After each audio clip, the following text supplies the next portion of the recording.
In North Korea, women are bound by a set of stringent regulations that deeply shape every facet of their lives, resulting in a reality markedly distinct from our own.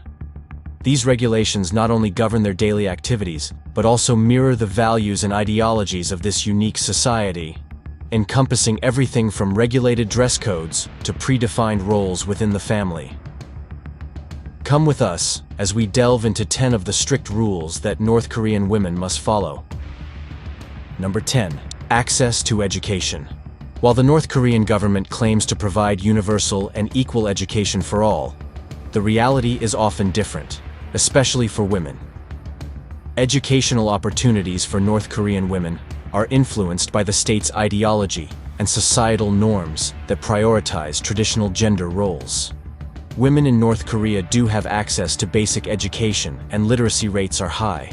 However, the type and level of education women receive are often influenced by traditional views on gender roles.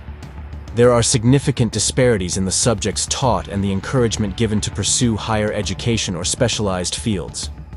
Women are often directed towards fields considered more suitable for their gender, such as teaching, nursing, or the textile industry, which reinforces traditional roles and limits their opportunities in broader professional areas.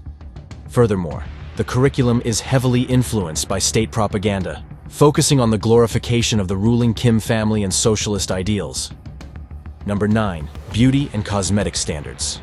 The imposition of strict guidelines on beauty and cosmetics by the North Korean regime is often rooted in traditional and conservative standards. These regulations govern acceptable makeup styles, nail polish, and even skincare products. The state's perspective on beauty standards transcends mere aesthetics. It is intricately woven with its ideology, emphasizing modesty and conformity over individual expression. For North Korean women, these restrictions translate into limited freedom in how they can present themselves and express their identities. The government's control goes so far as to ban certain Western-style makeup trends and products, reflecting a broader stance against Western influences. Despite a gradual introduction of beauty products in recent years, particularly from neighboring countries like South Korea, their usage remains closely monitored and restricted. Number 8. Restricted hairstyles. In North Korea, the regulation of women's hairstyles serves as a clear indication of the government's intention to control elements of individual identity and expression. Women are obligated to select from a narrowly defined array of government-approved hairstyles, typically totaling around 18 distinct styles. These styles are often characterized by simplicity and plainness, aligning with what the regime deems as traditional Korean aesthetics. The government's oversight extends to the prohibition of hairstyles considered modern or Western, such as long dyed or permed hair. The list of approved hairstyles undergoes frequent revisions and is actively promoted through state media, ensuring continuous awareness among the populace regarding acceptable choices. For example, married women are generally advised to maintain short hair, while younger unmarried women are permitted slightly longer and more varied styles, albeit within the strict boundaries of the approved selections. Failure to adhere to these hairstyle regulations can result in severe consequences. Women who diverge from the approved styles may face penalties ranging from fines to public criticism sessions. In more extreme cases, it may lead to enforced haircuts or repercussions affecting one's employment or social standing. These measures reinforce the government's overarching strategy to uphold a homogeneous society and illustrate the regime's extensive influence in the personal lives of its citizens. Number 7. Limited employment opportunities. The North Korean government steers women into particular employment sectors, frequently aligning with traditional gender roles. These roles predominantly encompass areas like textiles, agriculture, and light industry. While women are well represented in education and healthcare, their participation in higher-ranking positions or politically significant roles is notably constrained. This employment framework is ingrained in the country's social and political structure, perpetuating traditional gender roles. Men, on the other hand, are typically directed towards physically demanding jobs or positions of higher authority. This discrepancy not only restricts women's professional prospects, but also influences their economic autonomy and social standing. Number 6. Specific dress codes. The North Korean government enforces stringent dress codes mandating that women wear modest and conservative attire, Approved clothing comprises traditional Korean hanbok dresses for formal events and simple, plain outfits for everyday wear, with the discouragement of bright colors and trendy accessories. Western-style clothing is frequently prohibited. These dress codes extend beyond mere fashion preferences. They serve as a tool for the regime to establish uniformity and exert control. The restricted freedom in women's clothing choices suppresses individuality and aligns with the state's desired image. Enforcement measures involve public admonishments, fines, or even more severe penalties, underscoring the gravity of these regulations. Number 5. Travel restrictions. North Korean women encounter stringent limitations on both domestic and international travel. The government stipulates that citizens must secure official permission for internal travel, a process not easily granted. International travel restrictions are even more stringent, with very few North Koreans permitted to travel abroad, primarily for official purposes.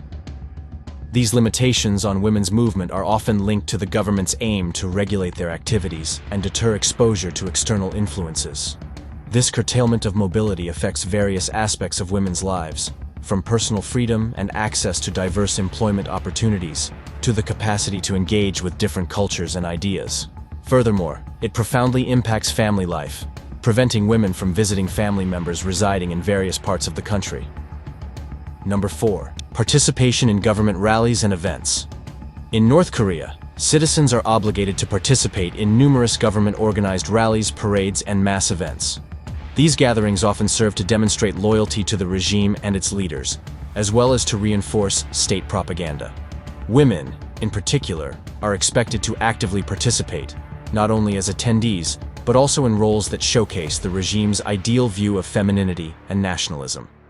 Women's involvement in these events is not merely ceremonial, it carries political significance.